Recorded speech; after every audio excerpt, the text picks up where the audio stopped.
Hello बेटे, I hope all of you are well and also your study is going very well. Last time हमने water equivalent देखा था, उसके साथ change of state को थोड़ा सा देखा था। तो अब हम चेंज ऑफ स्टेट को एक बार कंप्लीट देख लेते हैं, थोड़ा इंपॉर्टेंट टॉपिक है। तो देखो भाई, नेक्स्ट हमारे पास आता है चेंज ऑफ स्टेट। तो आप लोगों ने जनरली देखा होगा कि स्टेट क्या होती है। स्टेट हम किस चीज से डिनोट कर रहे हैं, मतलब किस चीज को हम बोलना चाह रहे हैं कि स्टेट है ये। तो हम क्या कहते हैं कि अगर कोई सब्सटेंस किसी ऐसी स्टेट में है जिस स्टेट की कोई फिक्स वॉल्यूम, फिक्स शेप नहीं है, तो उसको क्या बोल देंगे, लिक्विड स्टेट में है। फिक्स शेप एंड साइज है तो क्या बोल देंगे, सॉलिड स्टेट में है।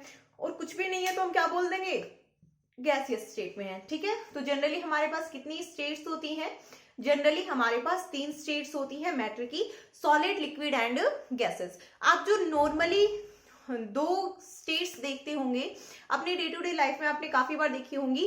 और वो जो चेंजेस होते हैं कि स्टेट का कन्वर्जन, एक स्टेट से दूसरे स्टेट में जाना, इसी को हम क्या कहते हैं, चेंज ऑफ स्टेट। और जो नॉर्मल 2 स्टेट जो हम हमेशा देखते रहते हैं वो क्या है भाई, पहला है सॉलिड टू लिक्विड, या फिर लिक्विड टू गैस, और liquid to gas, liquid to solid.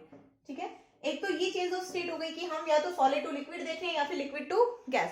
Generally जैसे ही आपने फ्रीजर में वाटर रखा तो वो क्या हो गया, आइस में कन्वर्ट हो गया, and ice is the solid form of water. इसके बाद जब लाइट चली गई, मान लो 2-3 दिन तक लाइट नहीं आई या फ्रीज खराब हो गया, तो आप देखेंगे that ice has been converted in again into water. तो वो क्या हो गया भाई, वो किस में कन्वर्जन हो गया आपका, सॉलिड से लिक्विड में। ठीक है, दूसरा आप क्या देखते हैं, liquid to gas, liquid to gas और गैस टू लिक्विड। आपने कोई बीकर रख दिया गैस के ऊपर और उसमें पानी भर के रख दिया, ठीक है, तो वो क्या होगा, थोड़ी देर के बाद उसका टेम्परेचर राइज होगा, बॉईल होना स्टार्ट हो जाएगा, और बॉईल होकर क्या हो जाएगा, उसकी वेपर्स में जो वाटर है वो किस में कन्वर्ट हो जाएगा, वेपर्स में कन्वर्ट हो जाएगा। ठीक है, अब ऐसा हो कि आपने उसको ढक दिया किसी चीज से, ठीक है, कि जो वेपर्स है वो बाहर ना जा सके, आपने उसको ढक दिया और फिर आपने उसको बंद कर दिया। ठीक है, तो जो वेपर्स थे, जो वेपर्स ऊपर की तरफ जा रहे थे, वो पूरे एनवायरमेंट में जाना चाहते थे, वो क्या हुआ, अब वो उसी के अंदर लॉक हो गए हैं। तो आप थोड़ी देर बाद देखेंगे, मान लो आप 2-3 घंटे बाद देखते हैं, तो देखेंगे क्या देखेंगे, जिस भी लिड से आपने उसको ढका है, मतलब ढक्कन से, उस ढक्कन के ऊपर क्या लगे हुए मिलेंगे आपको, छोटी छोटी वाटर ड्रॉपलेट्स बनी हुई मिलेंगी। तो वहां पर देखो वेपर थी, वो कौन सी फॉर्म थी, गैसियस फॉर्म थी। गैसियस फॉर्म से किस में कन्वर्ट हो चुका है, वापस लिक्विड में कन्वर्ट हो चुका है। ठीक है, और जब हमारे पास वो लिक्विड से आफ्टर रेजिंग द टेम्परेचर वो किस में जा रहा था, वेपर फॉर्म में जा रहा था। ठीक है, जब उसके वेपर्स बन रहे थे। तो अब देखो भाई, हमें इसी चीज को पढ़ना है, तो हमारे पास सबसे अच्छा एग्जाम्पल किसका होता है, वाटर का, क्योंकि वाटर में ही क्या है, हम अपने आसपास अराउंड तीनों चीजें देख सकते हैं, कन्वर्जन ऑफ स्टेट हम देख सकते हैं। तो हम एक छोटा सा एक्सपेरिमेंट करते हैं जिसमें हम वाटर की स्टेट चेंज देखेंगे, कहां से कहां पर, उसका पहले तो सॉलिड से लिक्विड में और फिर लिक्विड से गैसेस में। ठीक है, हम ये एक एक्सपेरिमेंट करेंगे और एक्सपेरिमेंट करके हम क्या करेंगे, एक ग्राफ बनाएंगे। पहला तो ग्राफ किस में बनाएंगे, टेम्परेचर में और टाइम में। ठीक है, लेटस से हमने टाइम ले लिया मिनट में और इधर हमने टेम्परेचर ले लिया डिग्री सेल्सियस में।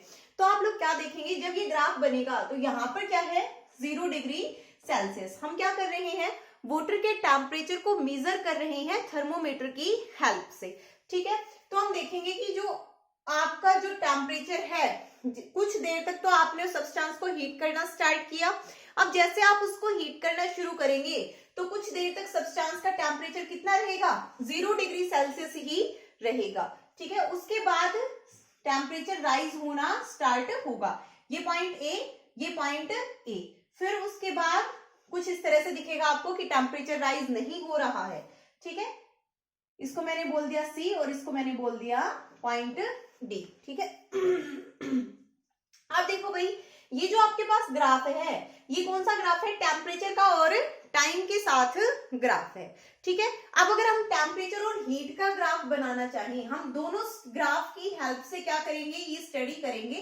तो इधर हम क्या लेंगे, हीट लेंगे और इधर क्या लेंगे, टेम्परेचर लेंगे, वो भी किसमें, डिग्री सेल्सियस में। इधर हमने हीट ली है, तो हम क्या करेंगे, सब्सटेंस को हीट देना स्टार्ट करेंगे।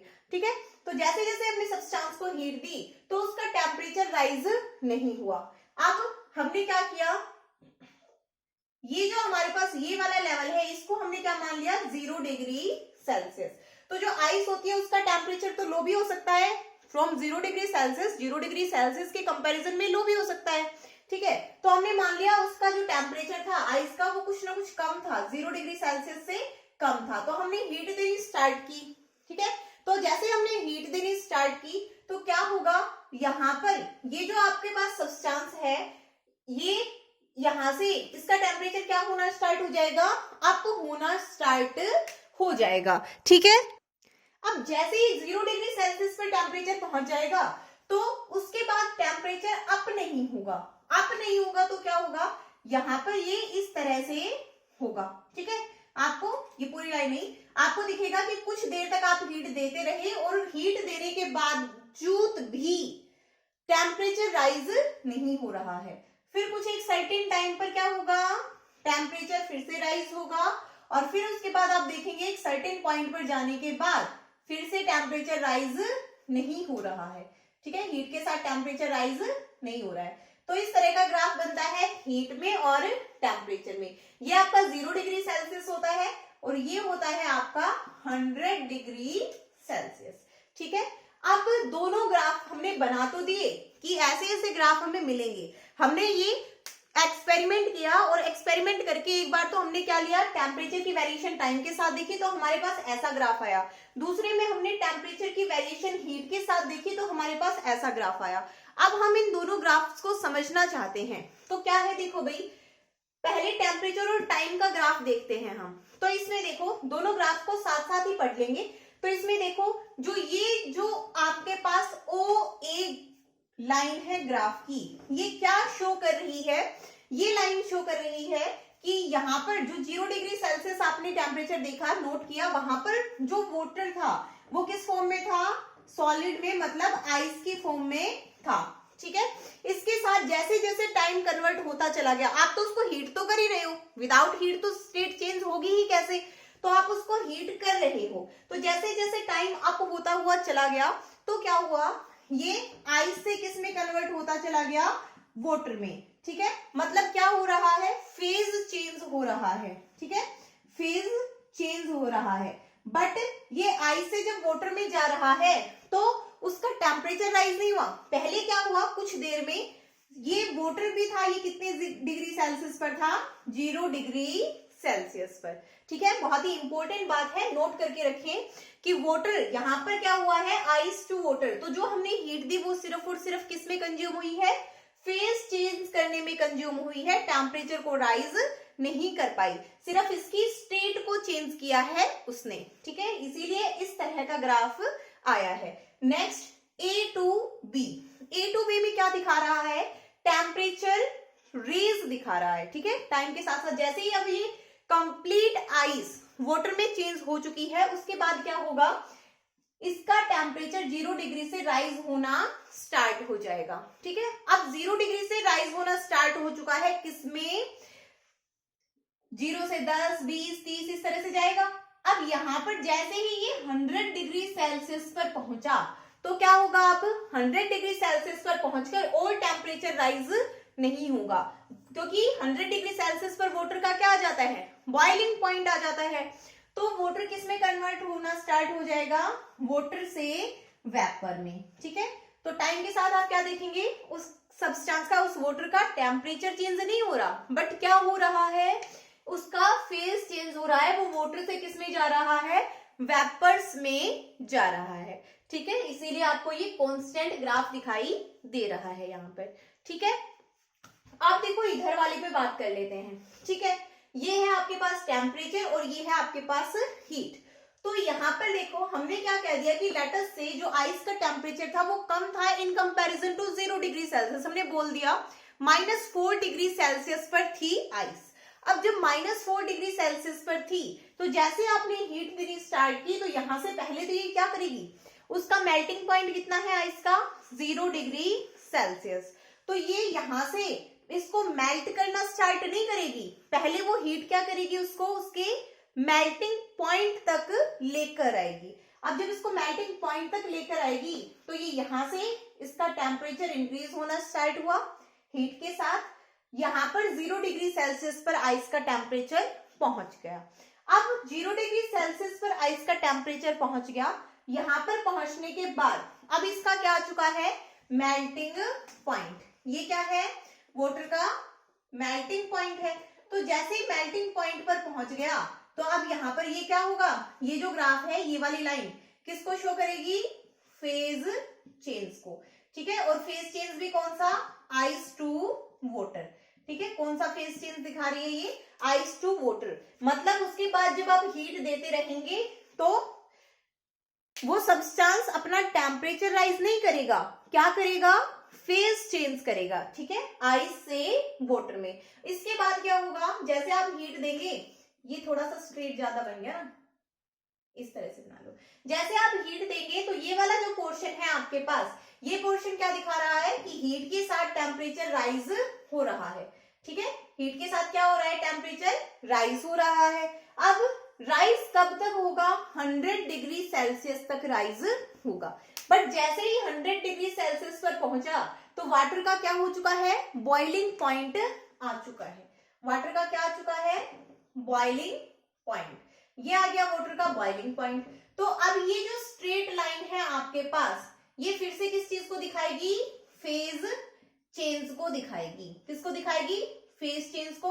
और ये फेज चेंज कौन सा है आपकी बार, वाटर टू वेपर्स, ठीक है। कौन सा फेज चेंज है, वाटर टू वेपर्स में ये फेज चेंज हो रहा है, ठीक है। तो ये आपके पास दोनों ग्राफ थे, टेम्परेचर और टाइम में, ये आपके पास था टेम्परेचर और हीट में। तो चेंज ऑफ स्टेट किस तरह से होती है ये आप लोगों को क्लियर हो गया होगा। अब एक पॉइंट देखो कि जो मेल्टिंग पॉइंट है, बॉइलिंग पॉइंट है, वो डिफरेंट डिफरेंट सब्सटेंसेस के लिए डिफरेंट हो सकता है। किस तरह से डिफरेंट हो सकता है भाई, प्रेशर को बढ़ा देंगे तो वो डिफरेंट हो सकता है, ठीक है। जो बॉइलिंग पॉइंट होता है वो इंक्रीज हो जाता है विद इंक्रीज इन प्रेशर। याद रखिए, केमिस्ट्री में भी आएगा और अभी फिलहाल के लिए भी आप इसको अच्छे से याद रखिए कि जो आपका बॉइलिंग पॉइंट होता है वो क्या होता है, इंक्रीज होता है विद इंक्रीज इन प्रेशर, ठीक है। ध्यान रहे, जैसे आप प्रेशर में इंक्रीज करेंगे तो बॉइलिंग पॉइंट क्या होगा, इंक्रीज होगा, और प्रेशर में डिक्रीज करेंगे तो बॉइलिंग पॉइंट डिक्रीज होगा, ठीक है। अब नेक्स्ट आपके पास आता है, ये तो हमने देख लिया melting of ice with temperature.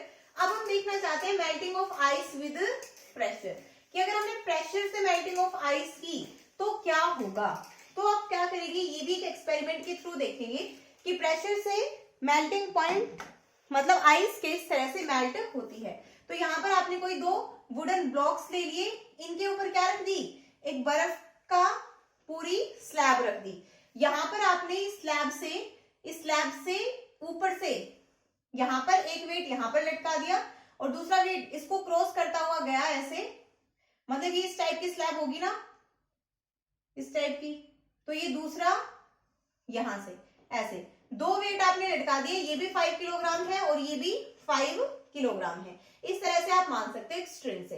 तो अब आप देखेंगे कि क्या होगा इसमें, ये जो स्ट्रिंग है ये कंप्लीट इस आइस को क्या करके चली जाएगी, क्रॉस करके चली जाएगी, नीचे गिर जाएंगे दोनों वेट। बट क्या होगा, ये जो आपकी आइस है इसमें आपको कोई लाइन दिखाई नहीं देगी। क्यों नहीं दिखाई देगी, क्योंकि जैसे ही मान लो ये स्ट्रिंग यहां पर पहुंच चुकी है, अब यहां पहुंच गई, हम ऐसे मान सकते हैं, तो जो ऊपर वाला पोर्शन है उसका जो आइस उसमें वाटर होगा, पूरी साइड में आइस है, तो वो पूरी साइड वाली आइस उसको फिर से क्या कर देगी, उसके टेम्परेचर को लो करके फिर से उसको फ्रीज कर देगी। तो जैसे जैसे ये उसको काटती हुई नीचे आएगी, ऊपर पानी बनेगा, लेकिन पानी बनते ही साइड वाली जो आइस है उसको फिर से क्या बना देगी, वापस आइस बना देगी। तो ये आपने क्या देख लिया, इंक्रीज प्रेशर के साथ मेल्टिंग ऑफ आइस, ठीक है। और इस प्रोसेस को हम क्या कहते हैं, जो रीफ्रीजिंग हो जाती है इसको हम कहते हैं रेलीगेशन, ठीक है। क्या कहते हैं, रेलीगेशन कहते हैं। नेक्स्ट है आपके पास, अब भाई तुम्हें ये टर्म्स तो पता ही होगी ना कि अगर सॉलिड टू लिक्विड चेंज होता है तो हम क्या कहते हैं, मेल्टिंग कहते हैं। लिक्विड टू वेपर चेंज होता है तो उसको क्या कहते हैं, वेपोराइजेशन कहते हैं। ठीक है, नेक्स्ट देखो आपके पास है पीटी ग्राफ, जिसको आप बोलते हैं प्रेशर टेम्परेचर फेज डायग्राम। तो प्रेशर टेम्परेचर फेज डायग्राम देखो इस तरह से है आपके पास। इधर हम लेंगे प्रेशर,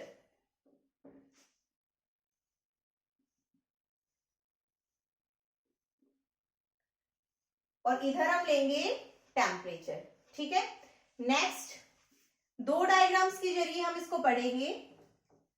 कल भी देखा था थोड़ा सा, यहां से इस तरह से,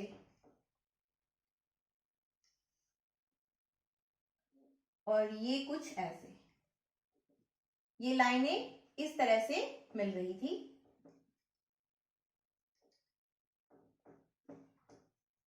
ठीक है, अब अगर आप लोगों को ध्यान हो तो ये जो हमारे पास लाइनें थी, ये इस तरफ यहां पर कैसी फॉर्म थी, सॉलिड, यहां पर लिक्विड, यहां पर गैसियस। अब यहां पर सॉलिड, यहां लिक्विड, और यहां पर गैसियस या फिर वेपर्स। ठीक है, ये आपके पास स्टेट थी। ये किसके लिए ग्राफ था, ये ऐसे लिक्विड के लिए था जो कॉन्ट्रैक्ट होता है मेल्ट होने पर, कॉन्ट्रैक्ट ऑन मेल्टिंग।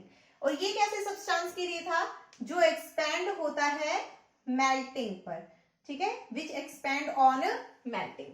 अब ये कॉन्ट्रैक्ट होता है मेल्टिंग पर, तो कौन होता है कॉन्ट्रैक्ट, वाटर होता है। क्यों, क्योंकि आप सभी को पता है कि जो वाटर होता है जैसे वो आइस बनता है तो उसकी डेंसिटी क्या हो जाती है, डिक्रीज हो जाती है, उसकी वॉल्यूम ज्यादा होती है in comparison to its liquid form. क्यों, क्योंकि जब वो मॉलिक्यूल्स फ्रीज होना स्टार्ट करते हैं तो उनके बीच में कुछ स्पेस बच जाता है। ठीक है, वो खाली एयर का स्पेस बच जाता है, उसमें कोई मास तो होता नहीं है, बट वॉल्यूम क्या हो जाती है, इंक्रीज हो जाती है। दैट्स वाई जैसे आप वाटर को मेल्ट करना स्टार्ट करेंगे तो वो क्या आ जाएगा आपके पास, जैसे आप इसको मेल्ट करना शुरू करेंगे तो ये क्या बनेगा आपके पास, ये कॉन्ट्रैक्ट होना स्टार्ट कर देगा। बाकी लिक्विड्स एक्सपैंड होते हैं ऑन मेल्टिंग।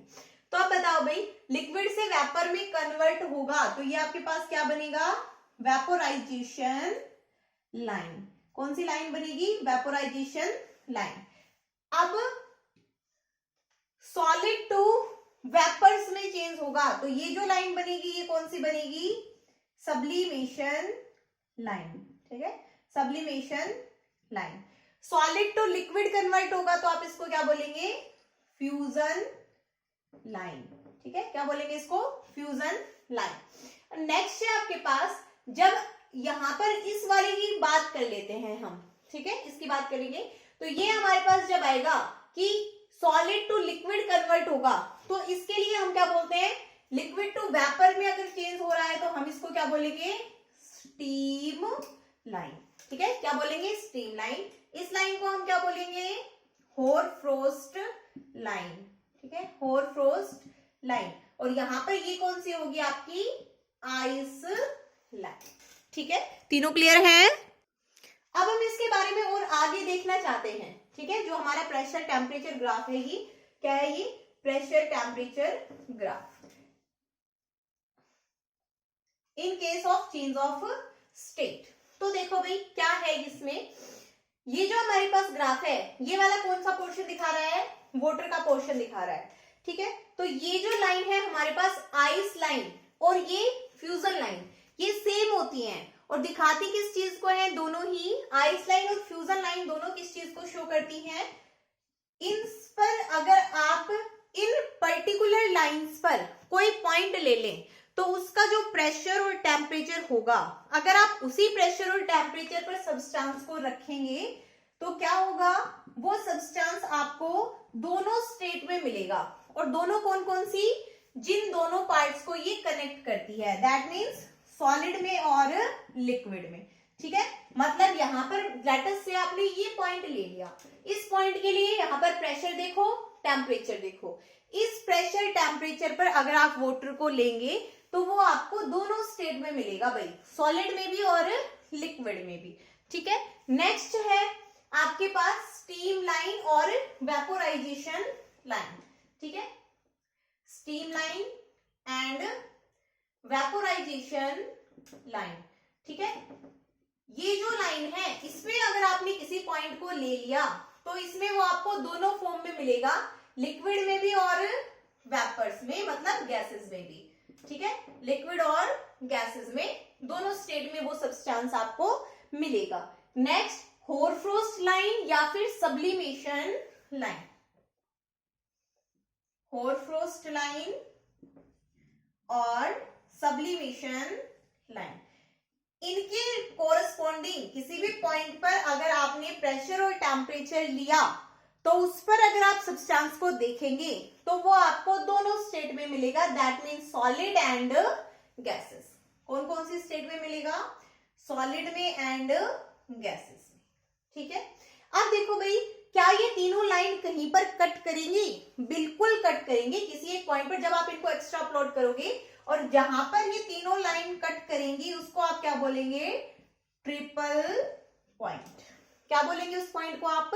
ट्रिपल पॉइंट बोलेंगे। ठीक है, तो देखो ये जो आपके पास आइस लाइन है या फिर फ्यूजन लाइन है, इसके लिए बात कर लेते हैं, या चलो फ्यूजन लाइन के लिए ही बात करें। तो फ्यूजन लाइन जो है इसके नीचे अगर कोई भी आप प्रेशर पॉइंट लेते हैं, टेम्परेचर लेते हैं, तो क्या होगा? वहां पर आपको जो सब्सटेंस है वो किसमें मिलेगा? सॉलिड फॉर्म में मिलेगा। ठीक है, बट जैसे ही आपने इससे ऊपर लिया, प्रेशर को इंक्रीज कर दिया, तो सब्सटेंस किसमें चला जाएगा? लिक्विड फॉर्म में मिलेगा आपको। ठीक है, जैसा कि हमने आइस वाला केस अभी अभी देखा था। ठीक है, नेक्स्ट है आपके पास, अगर आप वेपोराइजेशन लाइन से ऊपर की तरफ कोई भी पॉइंट लेते हैं तो सब्सटेंस आपको किसमें मिलेगा? लिक्विड फॉर्म में मिलेगा, और अगर इससे नीचे लेते हैं तो गैसेस फॉर्म में मिलेगा। क्यों? क्योंकि देखो वेपोराइजेशन लाइन से ऊपर पॉइंट लेंगे तो प्रेशर इंक्रीज होगा, और जैसे ही प्रेशर इंक्रीज होता है, प्रेशर किसी भी चीज का इंक्रीज करेंगे गैस का, तो वो गैस क्या होना स्टार्ट कर देती है? लिक्विफाई होना स्टार्ट कर देती है। नेक्स्ट सेम हेयर, अगर आप सब्लिमेशन लाइन के ऊपर कोई पॉइंट लेते हैं तो सब्सटेंस किसमें मिलेगा? सॉलिड फॉर्म में आपको मिलेगा, और अगर इससे नीचे कोई पॉइंट लेते हैं तो वो सब्सटेंस आपको किसमें मिलेगा? गैसेस फॉर्म में आपको मिलेगा।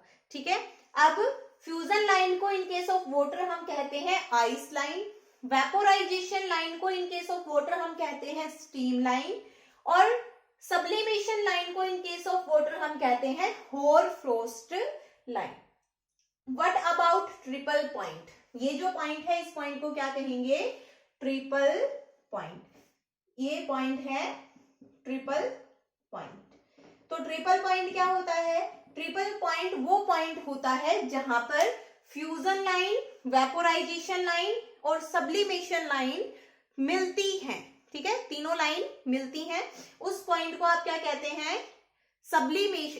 Triple point. ठीक है, और इस पॉइंट के कोरस्पॉन्डिंग अगर आपने प्रेशर एंड टेम्परेचर लिया तो वो सब्सटेंस आपको तीनों फॉर्म में मिलेगा, that means solid, liquid and gases. ठीक है, तीनों फॉर्म्स कौन कौन सी? सॉलिड, लिक्विड्स एंड गैसेस, तीनों स्टेट्स में आपको सब्सटेंस मिलेगा। ठीक है, आई होप आपको चेंज ऑफ स्टेट अच्छे से अब क्लियर है, कंप्लीट। अब अगर कुछ इस तरह से भी नहीं बन रहा है तो कई बार जो ग्राफ होता है डिफरेंट डिफरेंट लिक्विड्स के लिए डिफरेंट डिफरेंट बनेगा, तो ये आपके पास जो ट्रिपल पॉइंट है वो ऐसा ना बन के कुछ इस तरह से एरिया आपको मिल सकता है। ठीक है, इस टाइप का एरिया, मतलब इस पर्टिकुलर एरिया के लिए अगर आप कोई प्रेशर टेम्परेचर लेते हो तो वो क्या होगा? आपको उन पॉइंट्स के लिए जो सब्सटेंस है वो तीनों फॉर्म में मिलेगा। ठीक है, गैसेस, सॉलिड्स एंड लिक्विड। तो ये एक सिंगल पॉइंट ना होकर थोड़ा बहुत ग्राफ का एरिया जैसा भी दिख सकता है आपको, और एक सिंगल पॉइंट भी आपको ये दिख सकता है। ठीक है, नेक्स्ट है आपके पास लेटेंट हीट। ठीक है, लेटेंट हीट। तो लेटेंट हीट का मतलब होता है छुपी हुई हीट। और कौन सी छुपी हुई हीट? अभी अभी हमने क्या पढ़ा? अभी अभी हमने ये ग्राफ पढ़ा था जिसमें मैंने ये कहा कि आपको कुछ इस तरह से स्टेट दिखाई देंगी। ठीक है, यहाँ पर इसको मैंने टी ले लिया था, या फिर हीट वाला ही बना लेते हैं, ये हीट वाला, ये टेम्परेचर वाला 0 डिग्री से स्टार्ट कर लेते हैं। ये नीचे कुछ टेम्परेचर था, we don't care of that. तो हमने क्या देखा कि 0 डिग्री सेल्सियस से, और हम हीट देते रहे, हीट बढ़ाते रहे, बट ये टेम्परेचर जो है वो इंक्रीज नहीं हुआ। ठीक है, टेम्परेचर इंक्रीज नहीं हुआ, हमने इतनी हीट दे दी, तो वो हमारी हीट कहां पर गई? तो वो हीट कहां पर हुई हमारी खर्च? In changing the state. कहां पर खर्च हुई वो heat? In changing the state खर्च हो गई। तो लेटेंट हीट क्या होती है? Latent heat is the amount of heat required to change the state from solid to liquid और liquid to gas of a unit mass of the substance. ठीक है, without raising in temperature. Temperature को change किए बिना सिर्फ state को, किसी भी सब्सटेंस के यूनिट मास की स्टेट को चेंज करने के लिए जो हीट आपने दी वो क्या हो जाएगी आपके पास? Latent heat. ठीक है, लेटेंट हीट। यूनिट्स क्या हो जाएगी इसकी? जूल पर किलोग्राम, ओके, या फिर कैलोरी पर ग्राम। क्यों? क्योंकि हम क्या लेते हैं? यूनिट मास लेते हैं। तो यह यूनिट मास लेंगे और हमें अमाउंट ऑफ हीट रिक्वायर्ड चाहिए भाई, कि मतलब कितनी जो हीट है वो लगेगी। ठीक है, सिर्फ और सिर्फ किसको चेंज करने के लिए? स्टेट को चेंज करने के लिए। टेम्परेचर में 1 डिग्री भी राइज नहीं होना चाहिए। ठीक है, क्लियर है? तो नेक्स्ट हम करेंगे कैलोरीमेट्री, और वो हम करेंगे कल। टिल देन इसको आप अच्छे से प्रॉपरली रीड करें।